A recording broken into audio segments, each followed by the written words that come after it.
Law enforcement are given immense power. With that power comes responsibility, and not all officers can handle it. Today, we're going to look at 4 instances where officers use their power for evil, battering innocent victims with no expectations or repercussions. Like this first case, where officers beat, ran over, and tased a man actively suffering from a stroke. Law enforcement in Fredericksburg, Virginia responded to a car accident to discover one of the drivers unresponsive. Instead of checking on the driver, they began to shout orders at him. And soon, they decided not even yelling was enough. Move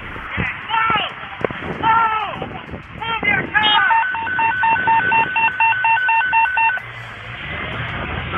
All units, full traffic on primary, 22108 out with a vehicle carrying a power can.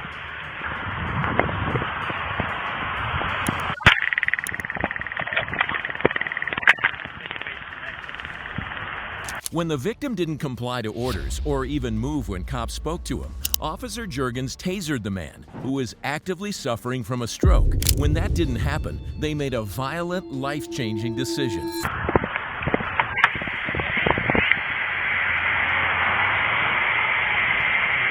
Get out the car!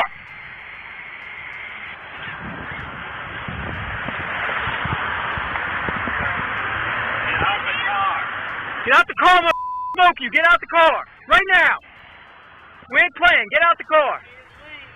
That's the point, get out! Don't move around!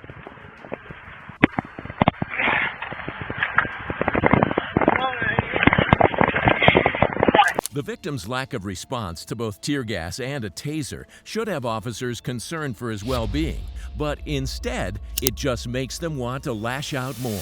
As his car begins to roll, the man is subjected to even more pain, which Juergens seems completely unbothered by.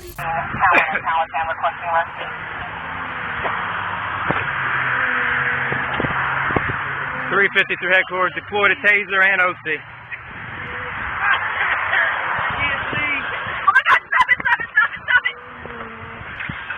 It's on his foot.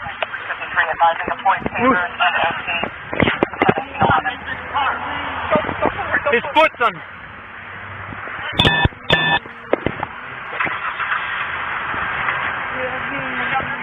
Yeah, you're good. Eventually, the officers realize that the victim is suffering from a medical emergency. They change their tune, but the damage has already been done. 1714. I got you. It's all right. They're going to clear out your eyes. It's going to hurt for a little bit, but they're going to clear it out, I promise. I got you, man. You're with me. The victim is so scared that he thanks the very person who violently attacked him. Ultimately, Officer Juergens resigned from the force and was soon hired by a neighboring police department. The victim survived his injuries and recovered in the hospital. Unfortunately, the victim in our next case wasn't just attacked by one officer, he was attacked by several. On January 31, 2023, an inmate at Monroe County Jail refused to be transferred to a medical facility. Upon his refusal, things got heated. You better take me back to A block. Ford, come on.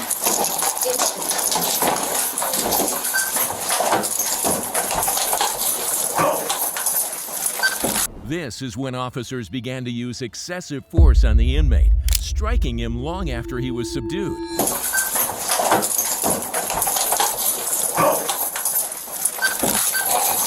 Restraint chair. Get the restraint chair.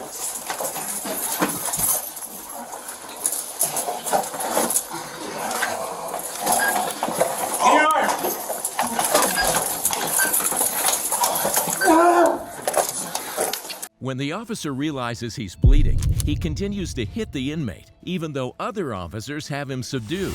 You can see when they realize he's taken it too far. Are you good? Yep, got it. Got the restraint chair? The restraint chair's over here.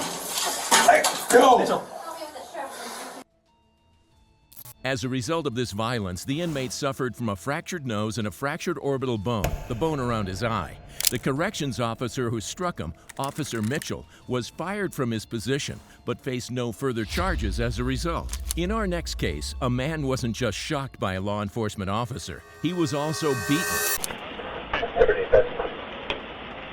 On October 12, 2012, Leo Etherly was chased down by law enforcement after he allegedly struck a bicyclist with his car.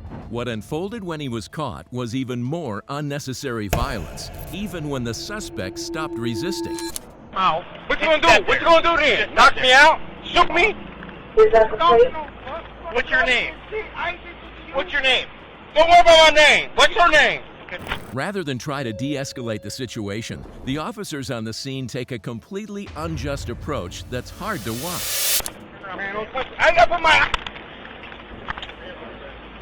Enough. Enough. I'm not choking you. I'm getting your head away from me. In a panic, Etherly thrashes to free his nose and mouth so he can breathe.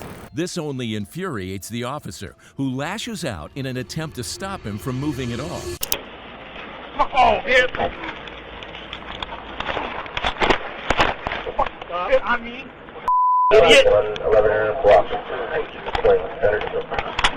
Handcuffed on the ground and crying out in pain in the aftermath, Etherly begs passers-by for help. Okay? No, look how they did me, bro! They beat me, nigga! They beat me, nigga! Don't touch me! Oh, the next one, don't touch me! Oh, don't touch me, man! Help me out of everything, alright, fire here. Hey. I did shit, bro! I promise you, so man! So look at you, alright? I couldn't see out my eye! As a result of the excessive force used by law enforcement, Etherly suffered from permanent partial blindness in the eye that he was struck in, as well as permanent double vision. The officer who choked and punched Etherly was suspended after it was determined that he used excessive force. Unnecessary violence against adults is one thing, but what happens when officers get violent with children? Like in this next case, where a 14-year-old was attacked. In Brusley Middle School in Louisiana, a 14-year-old student faced the wrath of a police officer when he attempted to leave the school office against their commands.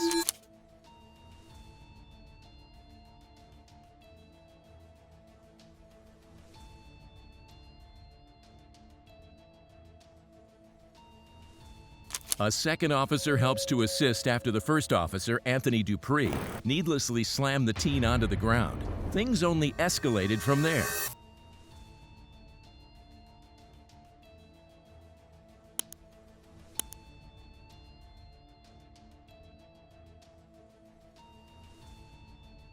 The young teen had his head slammed against the table, and he was quickly rushed out of the room.